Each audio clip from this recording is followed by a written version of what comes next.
नहमदहु व नसल्ली अला रसूलिहिल करीम अम्मा बाद फ़ाउज़ बिल्लाहि मिनश शैतानिर रजीम बिस्मिल्लाहिर रहमानिर रहीम। शुरू अल्लाह के नाम से जो बड़ा मेहरबान नहायत रहम करने वाला है।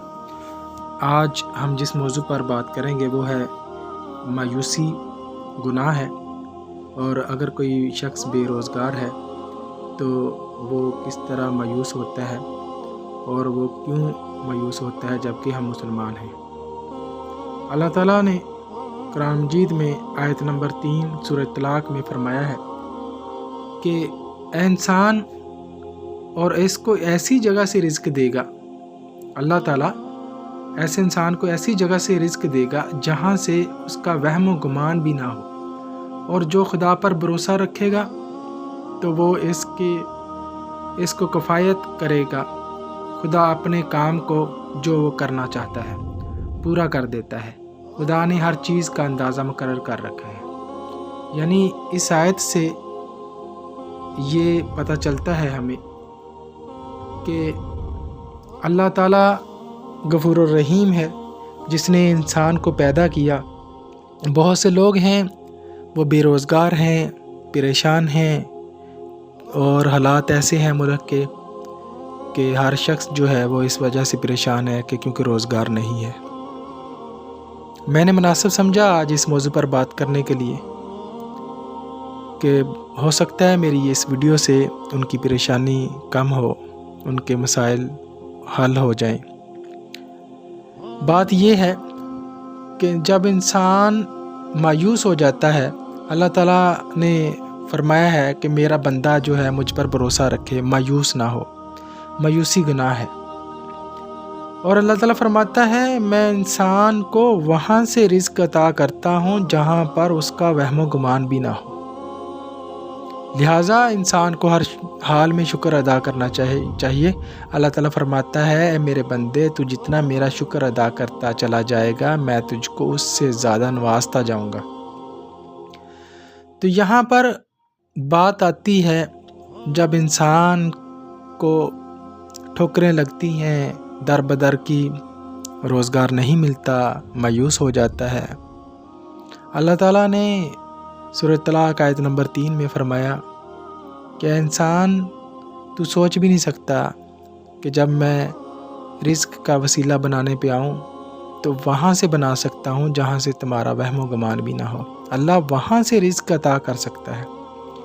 फिर जब रिज़्क का अल्लाह ताला ने बंदोबस्त करना है तो फिर इंसान को परेशानी नहीं लेनी चाहिए। अल्लाह पर तवक्कल, भरोसा, यकीन रखना चाहिए। और अल्लाह ताला फरमाता है मैं उन लोगों को अता करता हूँ जिसका यकीन, जितना भरोसा मुझ पर होगा।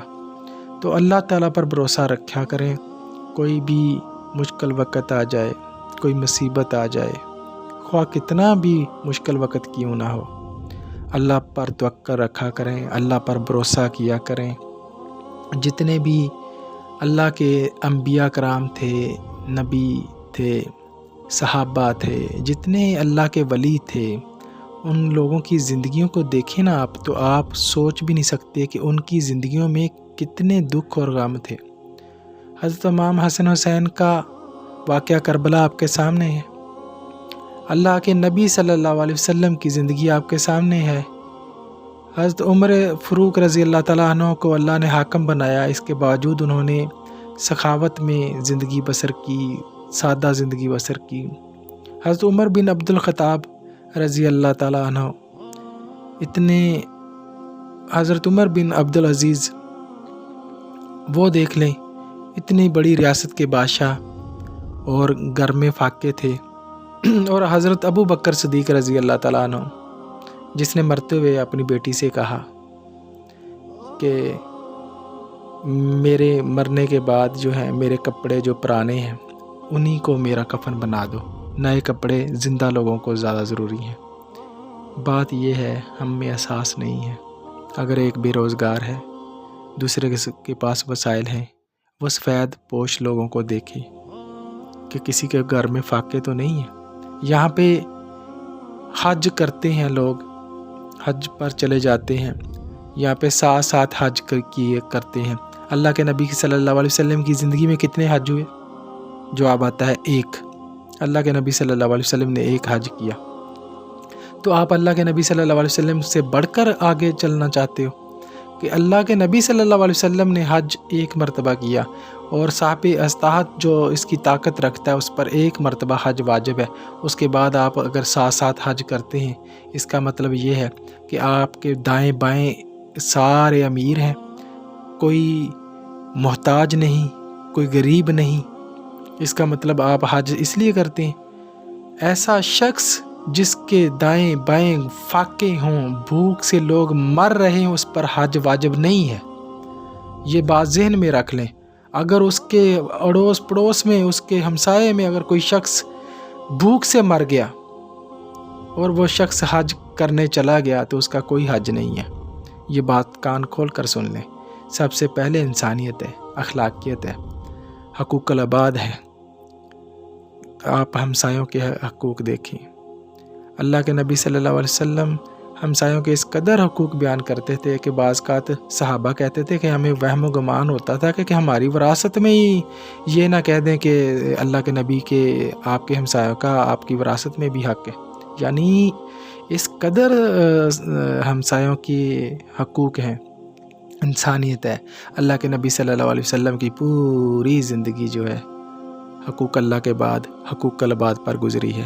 حقوق العباد اس قدر کوٹ کوٹ کر بھرا تھا، یہاں تک کہ انسان کیا جانوروں تک بھی اگر ایک مرتبہ ایک کیمل اونٹ جو ہے وہ بلبلا رہا تھا تو اس کے مالک کو بلایا کہ آپ اس پر رحم نہیں کرتے۔ اسی طرح حضرت انس بن رضی اللہ تعالیٰ عنہ نے کہ اللہ کے نبی کے پاس آئے کہ میرے 10 بیٹے ہیں، بچے ہیں، مجھے ان پر کوئی جو ہے محبت نہیں آتی، پیار نہیں آتا۔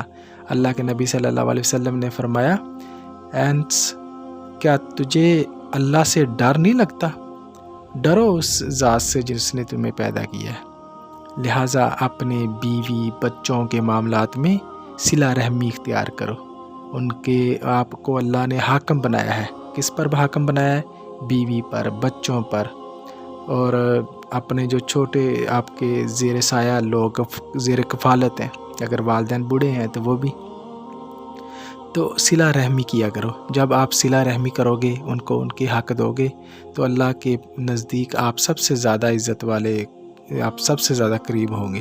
اور جو اللہ کے سب سے زیادہ قریب ہو، کبھی اللہ تعالیٰ اس کو یا اس کی ذات کو کبھی آنچ آنے دیتا ہے، کبھی اس کا نقصان ہونے دیتا ہے، کبھی نہیں ہونے دیتا۔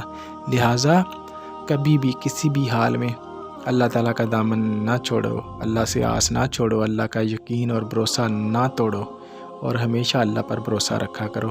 اللہ ہی ہے جو ہر چیز پر قادر ہے، اور ہمارے جتنے بھی مسائل ہیں وہ اللہ ہی کی رحمت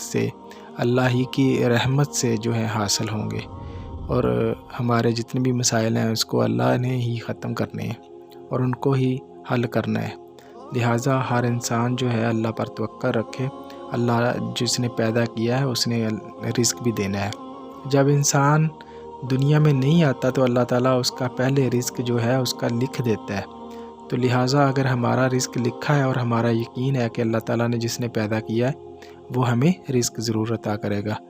دعا ہے اللہ تعالیٰ ہماری مشکلات کو اور رزق میں آسانیاں پیدا کرے۔ وآخر دعوانا الحمدللہ رب العالمین۔